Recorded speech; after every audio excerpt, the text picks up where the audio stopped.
Chris Rufo. You guys know Chris Rufo. He's been on the show many, many times from the Manhattan Institute.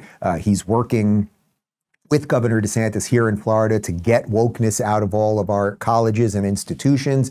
He has uncovered a massive scandal as it relates to Miss Gay. Here we go. Here's a tweet from Chris. Exclusive. Chris Brunette and I have obtained documentation demonstrating that Harvard president Claudine Gay plagiarized multiple sections of her PhD thesis, violating Harvard's policies on academic integrity. This is a bombshell. First, Gay lifts an entire paragraph, nearly verbatim, from a paper by Lawrence Bobo and Franklin Gilliams, while passing it as her own paraphrase and language.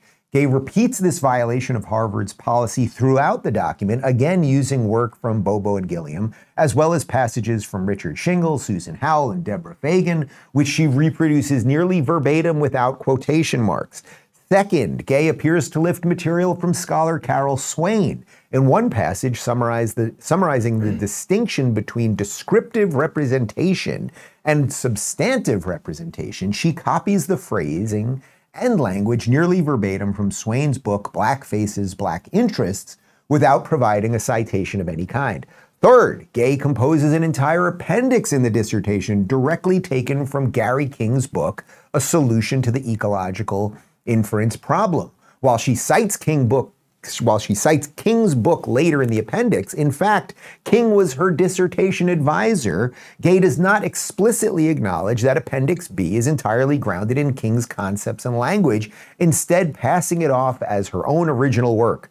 These are flagrant violations of Harvard's plagiarism policy, which states that students who commit plagiarism will suffer disciplinary action up to and including requirement to withdraw from the college. The same standard should apply to the university president. Let's go a little deeper on this. Aaron Sibarium, who works with Rufo, he tweeted this: Scoop, Rufo's examples are just the tip of the iceberg in 4 articles published between 1993 and 2017, including her dissertation.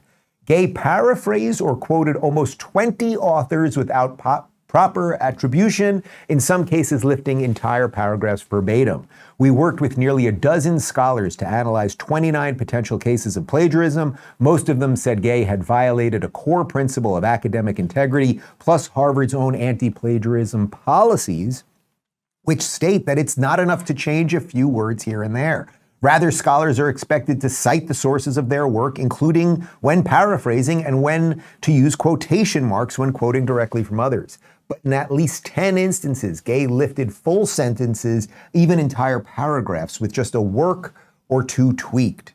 In her 1997 thesis, for example, she borrowed a full paragraph from a paper by the scholars Bradley Palmquist and then a political science professor at Harvard, and Stephen Voss, one of Gay's classmates in her PhD program at Harvard, while making only a couple alterations. So, okay, there's a lot more on this. They offer a lot more evidence on this. And you might say, okay, Dave, why does this matter? Well, the reason it matters is that when you see this woman who can't figure out whether calling for genocide is against the bullying and harassment policy of her school, and when you know that Harvard has discriminated against Jews and white people and Asian people, and that is baked into the code of Harvard admissions, you might start thinking, have they hired the best and brightest? And why is it that we think of Harvard as an elite school? It's not just that you think of Harvard as an elite school. Harvard is thought of as the elite of the elite, right? If you said to 9 out of 10 Americans, what's the best college in America? Everyone just says Harvard. It's just the thing that's become ubiquitous in our brains. Harvard is where all the smartest people go, and they'll have the best jobs, and they'll make the most money and live the most prosperous, successful lives. But in fact, the stupidest people in our country run our institutions. And not only the stupidest, the most duplicitous, who don't even live up to the very standards that they would let the students, that they would force the students live up to. They are a bunch of frauds.